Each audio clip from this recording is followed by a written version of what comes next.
Hey, I'm Mr. Leeds and welcome to the Property Investors Podcast. I'm here with my good friend James Youel. How you doing, James? I'm very good, Russell. How are you? I'm absolutely fantastic, thank you very much. Awesome. Thank you for asking. Now, this week we're going to be talking about how to get good reviews on your Airbnb properties. Now, this is actually probably more important than you'd think, having good reviews. Definitely, yeah. Why do you think having good reviews is so important? Because if you'll know yourself, if you're searching on Airbnb or Booking.com or any of these platforms and something comes up with no reviews, no matter how cheap it is and how good it looks, you're always going to be like, Or even worse, if it comes up with bad reviews. Oh, definitely, yeah. Then you're just going to stay clear of it, yeah. Yeah, actually, if I'm booking on Booking.com, I'll filter it. Yeah. So I don't even look at stuff with bad reviews. Yeah. It's like when you go on eBay and there can be a seller who's got 1,000 feedback and 1 negative. You don't even look at any positive, you just click straight on negative. No, not buying off him. It's very similar to service accommodation. So hold on, you wouldn't buy off someone who had 1,000 good reviews on 1 bad review, and you'd be like, no, I'm not buying? It depends what that bad review is, and how recent it is as well, obviously. That's a biggie, like with service accommodation. I look at the averages. So Yeah, if it's like, you know, I think on Booking.com, if it's like an 8.5 or above. It's classed as very good, I think. Yeah. Is it 8.6 is very good? Something like that. Yeah. When you're at that kind of level, you know, 4.5 star and above, you know, for a normal business or whatever, you know, I'm like, yeah, that's cool. Because everyone gets bad reviews. Yeah. The key is to get way more good reviews than you get bad reviews. Yeah, and it's impossible to, as good as impossible to get an 100% rating on these platforms, because no matter what you do for some people, they're going to complain, they're going to want a refund. So you can't expect a perfect record with any of them. No. And just covering me back for mine, because I'm on 8.9. 8.9, yeah. I actually had a bad review the other day because they said the mattress was too hard. Yeah. And it's like, it's hard to, because some people like a soft mattress. We had that recently. One guest moaned it were too hard. A week later, the guest moaned it were too soft. We were like, where do I go with this? What'd you do? Yeah, exactly. Yeah, it's hard, isn't it? Yeah, you cannot please. Mine was. My mattress, that is. I don't get off on bad reviews.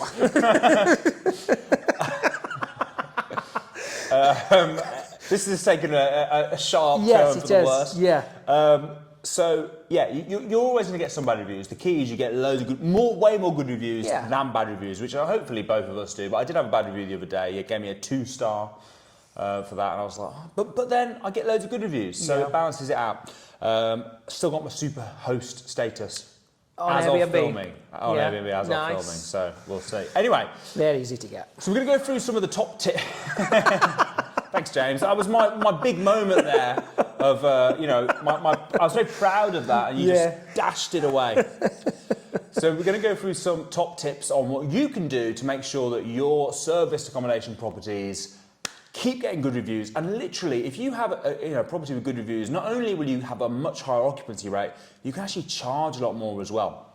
Mm-hmm. People will pay if they think your place has got higher star rating, or if they think guests have a better experience there, they'll pay maybe even double in some cases more to get that experience. Yeah, a lot of guests are not just looking for the cheapest place, are they? No. You know, myself, when I'm looking for somewhere, I'm not looking for the cheapest. I'm looking for one that fits need, and if it looks nice, I don't mind paying a bit extra for it. Yeah, bang on. All right, so let's go through some of the top tips for you right now. So the first one that we've come up with is to set the guests' expectations before they book. Now, I would say this actually applies to everything in life, not just booking. Seriously, right?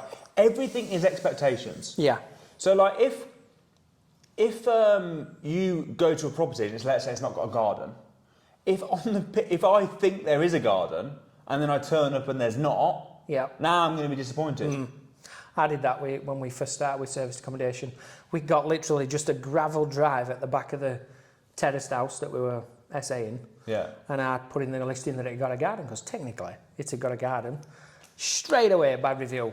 Nowhere to sit, nowhere to stand. There weren't even a gate on the back, and I was like, yeah, I shouldn't have put that. Yeah, and that's because their expectations were set that there was a garden. Yeah. I remember Samuel told me a story. He went on a plane, and when he got on the plane, he said he wasn't expecting there to be Wi-Fi. It was only a European flight. He wasn't expecting any internet.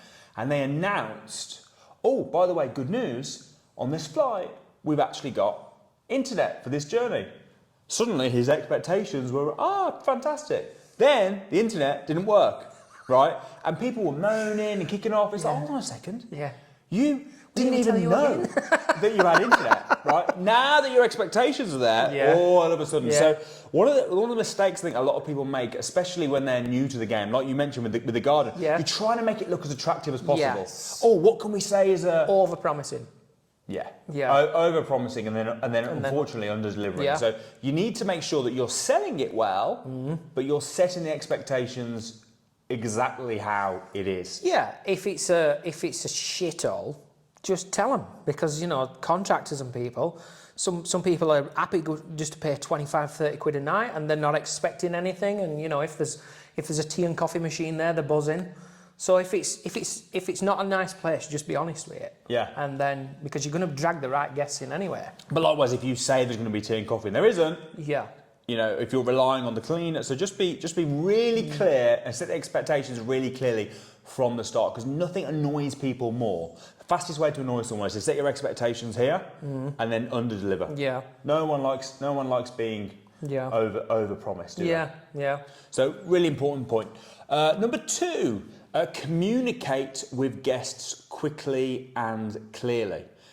I think this has become more important in modern times. Yeah, and more difficult. Go on. Because I think people are just getting stupider or lazier, one or two, or both. You think people are getting stupider? Yeah, and I'm guilty of this as well because... What, getting stupider? Yeah, well, possibly. Sounds like it. Because we get a lot of guests who we send them the information on key safes, where to park, because we have like keypad entries on the doors, how to access them, where everything is. We couldn't make it any clearer if we wanted to. They're struggling to get in, they can't read the key safe, they're on the phone, and I'm just like, Your guests sound great, by the way. Well, some of them, I mean, we're in town centre, so we can't get away from it. Yeah. But I will complain and be like, are these people so stupid that they can't read an email? And then we stopped in Cheshire about 3 or 4 weeks ago, and we booked this really nice apartment. It got like a copper bath in the bedroom and really smart, but it was very central. No parking within half a mile, which we were fine with because they'd set the expectation and told us. And then when we got there, we weren't drinking at that point, and we could not get in the key. We could not get the key safe open. Right. And then we ended up ringing them up, and they didn't answer, and then we're ringing the other number and ringing, and I was like, we are them guests that we complain about all the time. So I think, just in general, people are getting more stupid, and this is why it's so important to be crystal clear with things. Yeah. I liked how you said that people are getting more stupid, and then your example was yourself. Yeah, but we even we'll ping a video to them to show them how to do it, and we still get people coming back. I don't think it matters how clear you are, unless you physically went to the house, met them there, let them in, showed them round, and then come away. I think you're always going to get people on the phone ringing you. And some people are just stress heads, aren't they? Like most of the guests that I have, most of the guests that I have don't even get in touch with me.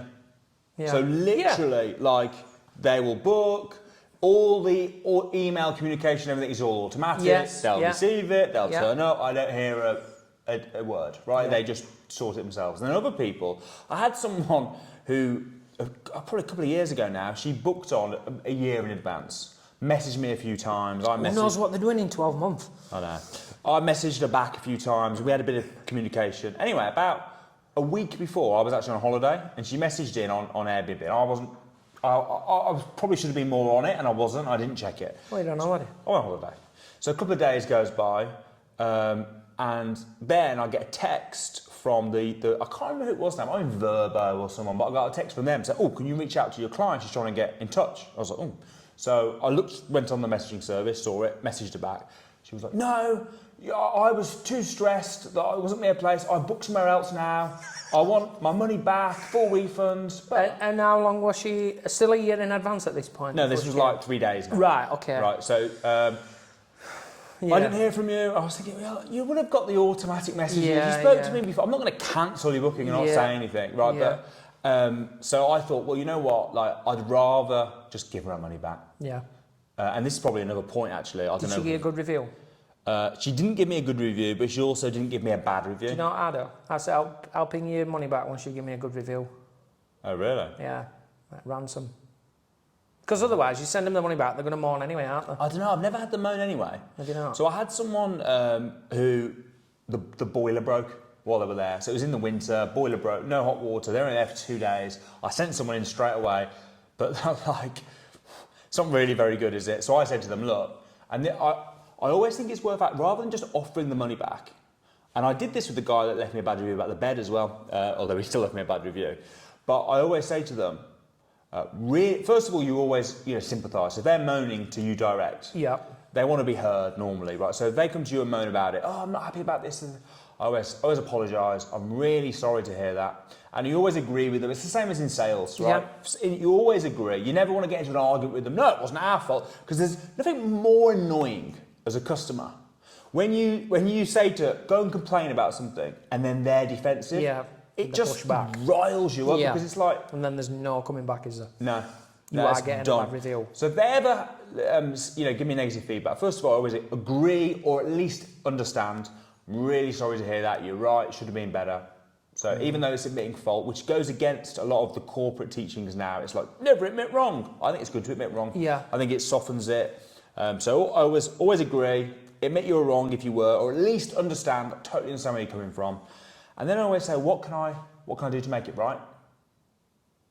And then they'll go, well, nothing, because we're on our way home, but I just wanted to vent. Correct. Yeah. Or, in this case, with the boiler broke, they would say, well, look, one of the days we didn't even have hot water. If you could refund us one of the days, they would be happy. And then they left me a good review. Yeah. I refunded them the day, left me a good review. Russell was really understanding, blah, blah, blah, blah. So even though I had a disaster that happened, the way you deal with it and the quick communication. Yeah, and like you said, the reviews are more important sometimes, well, a lot of the times than the money. 150 quid you're going to lose. Oh, so. yeah, and at the end of the day, you've got to be reasonable. I know you're losing the money, but if you've not provided... Yeah. If your service has not been up to scratch, give them their money back. We went to a little log cabin recently, and when we pulled up outside, I could see he was fixing the boiler. I knew straight away, because obviously I used to be a gas engineer, and he got the top open on this oil boiler outside, and as soon as we were pulling up, I said to Becky, I goes, there's going to be no hot water here when we get in. And he was stressed, this landlord, because it was like on site, he got a big mansion on one side and then this log cabin down at the end of this field. And he was like, he couldn't get the boiler running. And he weren't gas registered. He says, I can't get the man out until tomorrow afternoon, so I'm really sorry. Here's some electric heaters. You're going to have a cold shower. I'll refund you your money. We could have kicked off and had a refund, but being the nice man I was, I went outside and it just needed bleeding. The oil, it run out and topped up, so it just needed bleeding. 2 minutes later, I had it running for him. Perfect guest. You are so you actually turn up and you fix stuff. Do you know what? The amount of places I stop, hotels, Airbnbs, and you probably not notice this, as most people don't, but you know when you flush a toilet, a button, and you press it. Some toilets, all toilets, you should just press and it flushes. Right. And a lot of toilets, especially in places I go, you have to hold the button in. Yeah. That's not normal. It's quite normal. It's not. It's because the button's not being set up. It might be that it's not. It might be that it's not how it's supposed to be, but it's definitely quite normal. It's not normal. It's been normalised and it shouldn't be because... Well, it's been what? It's been normalised. It's been normalised, making it... You're thinking it's normal. It is normal. It's not normal. I went to your brother's house. I used his downstairs toilet. Right. Do you know the definition of the word normal? Yeah. Go on, what's normal mean?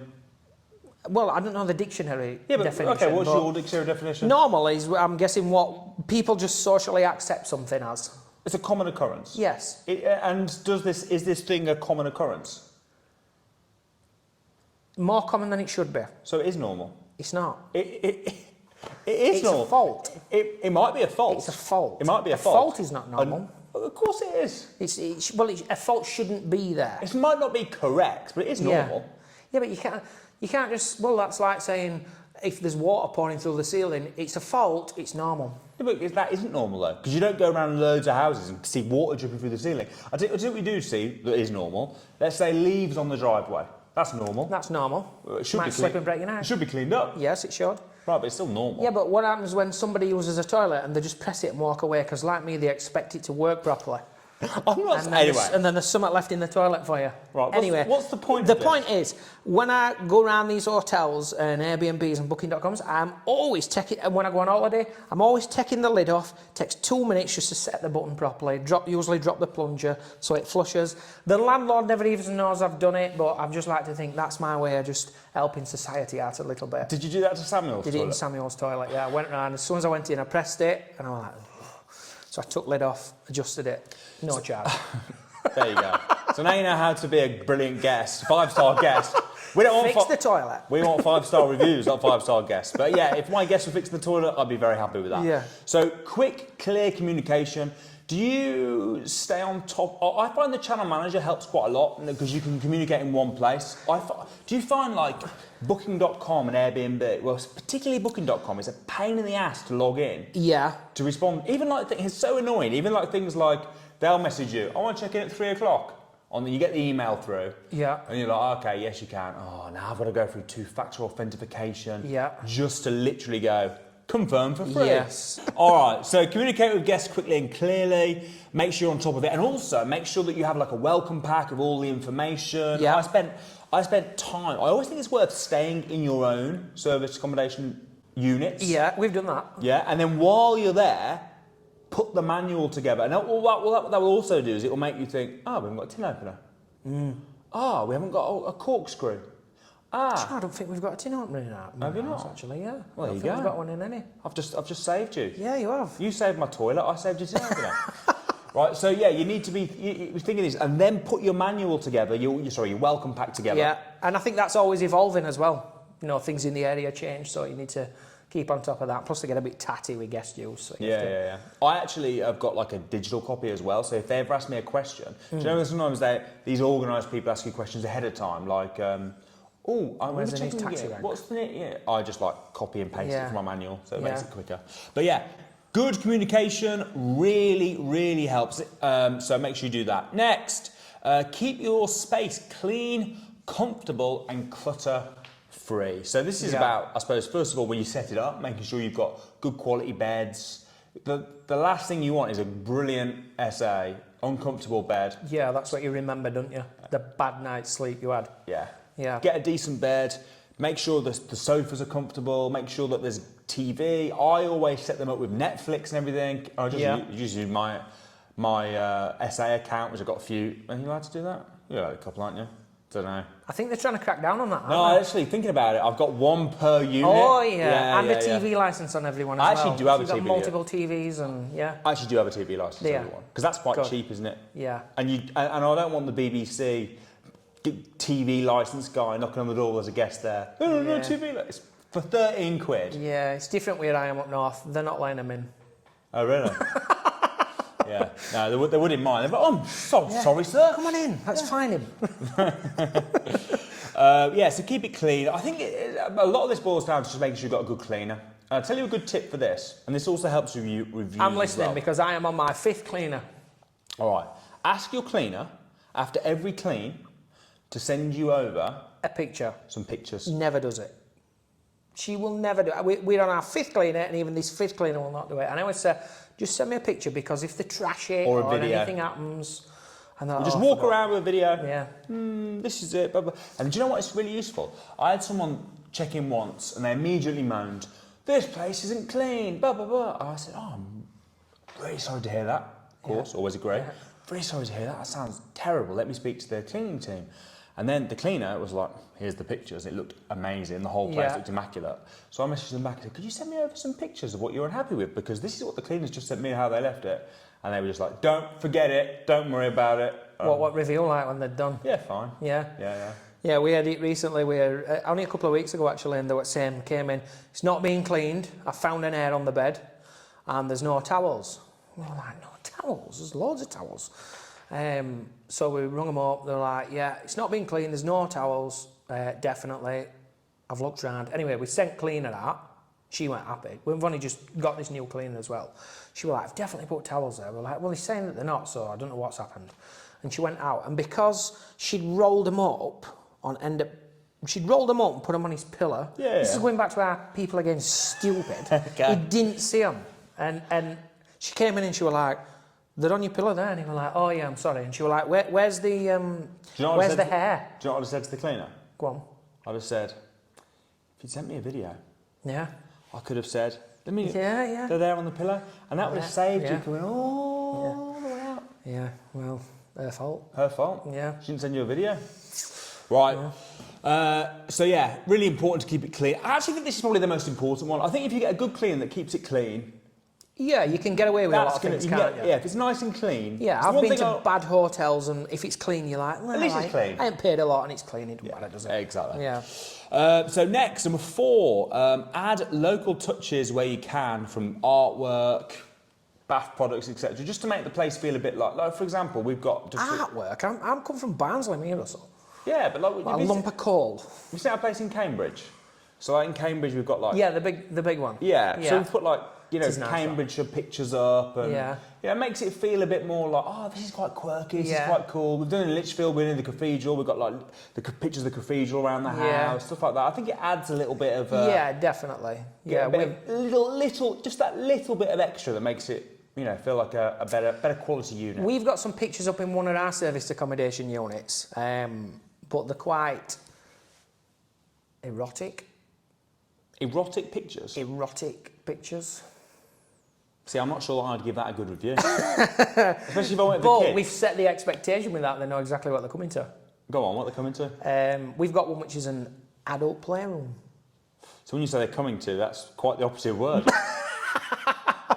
You've got sorry. It's an adult playroom. An adult playroom? Yes. What do you mean by playroom? So it's a room where adults only will book Right. and spend the night together. And we allow up to 3 people to book it. Sorry. Sorry. Is it one bed?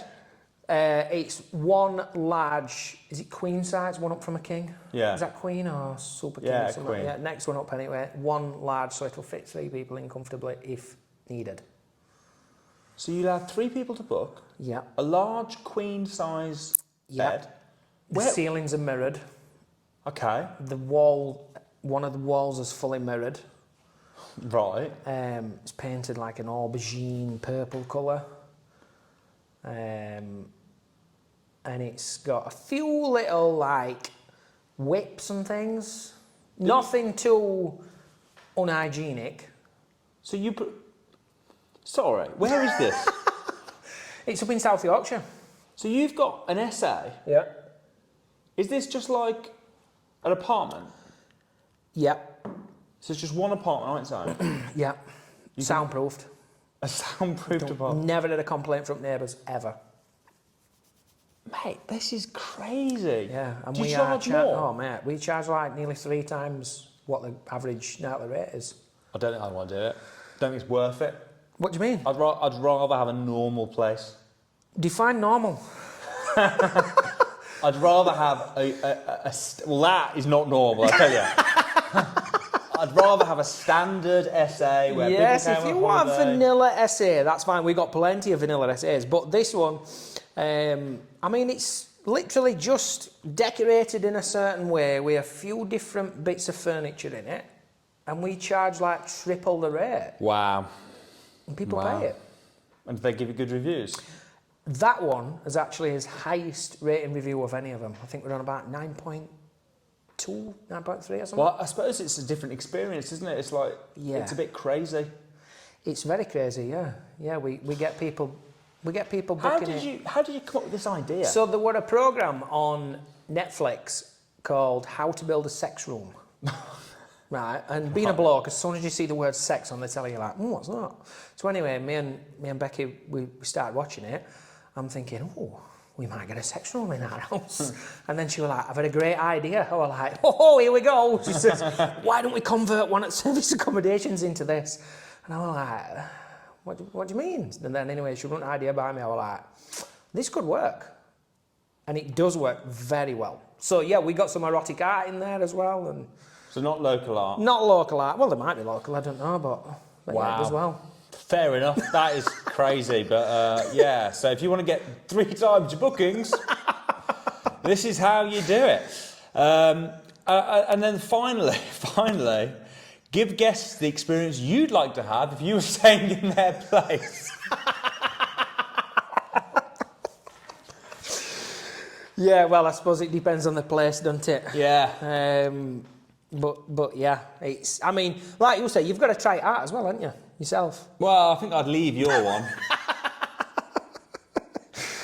Yeah, you've got to go through the experience, haven't you? From literally how hard it is to get parked up, how hard it is to access, get into the room, use the facilities. You've got to look at it from a dummy's point of view as well, I think, to make sure you cover all guest eventualities. Yeah. And just make sure that, like you say, when you're in there, if you see that there's no tin opener, you get on it then, don't you? Clear, another good tip for you. I didn't write down, but I've just thought of. Do you know on Airbnb, when the guest finishes, if you leave them a review, they're much more likely to leave you a review. Yeah. Because they want to see, because it messages them. Yeah. And it says, hey, so-and-so's left you a review. To see it, Yeah. you need to leave them a review. So I find if I leave people reviews, I get many, many more reviews than if I don't. Yeah. The hard part is, I don't really know. I haven't been there. I haven't cleaned it. I have no information. My cleaner never tells me, oh, that person left it in a bit of a state. They just sort it. Yeah. So when I leave them a review, it's quite vanilla. Yeah. I don't really have Copy anything and to say. paste. Pretty much. Yeah. Unless it's like horrendous, in Yeah. which case the cleaner will say to me, just so you know. Have you had any really bad ones? I was told about one recently where they're in it for a week and the cleaner just said to me, just so you know, this was the worst I've ever Really? had it. I didn't leave them a good review. But she what did they sorted do? it. I don't know. I was just like, ooh, sorry to hear that. You're just so detached now from it. I'm just so detached, yeah, I'm so detached. You're not charging me anymore though, are you? Yeah, they're not a bit attached. But yeah, so if you leave the review first, that gets the ball rolling and they're much more likely to leave. Yeah, it's a to good leave idea review. that. Yeah, I never thought of that actually with Airbnb, and we do struggle with Airbnb bookings, reviews. Booking.com, we get reviews more or less every stay. Do you know what made me think of it? Airbnb slows us down. First time I used Airbnb, it's about 5 years ago. Went to Germany. I've never used Airbnb to stay. To be fair, I don't really use it now. I use Booking.com. But I used Airbnb and we booked an apartment there. We were there for 2 weeks. Finished the stay. The guy was there, saw us out, really nice, really friendly. And on the way to the airport, bang! Frederic's left you a review. I was like, oh, to see it. I was like, oh. First time I'd ever stayed in one. I really want to see it. Yeah. So I was like, oh, got 5 star, 5 star, 5 star, left him one. Right. And he slayed me. Really? I was like, I want to take this back. What did you say? Frederick? Well, he was annoyed because, do you know do you do this? Do you know how some Airbnbs like make you tidy up yourself? Yeah, if they don't put a cleaning fee in. Put the rubbish in the bins and all. Right, I've never done that with mine, have you? No. It's just crazy, isn't expected it? to. You're on holiday, right? Yeah, exactly. Anyway, he had all these rules in, so we did it all, but we left the kitchen bin. We left the rubbish in that bin. We didn't take it and put it in the wheelie bin or whatever it was outside. I don't even take bin out in my own house. I know. And he left me a bad review for doing that. And I was like, what a prick, man. Yeah. He was so friendly when we left and everything. And he saw us out and I was like, And I just left him a 5 star review. Yeah. Just gone 5 star, 5 star, 5 star. He probably saw you were English, mate. Still sour. Probably.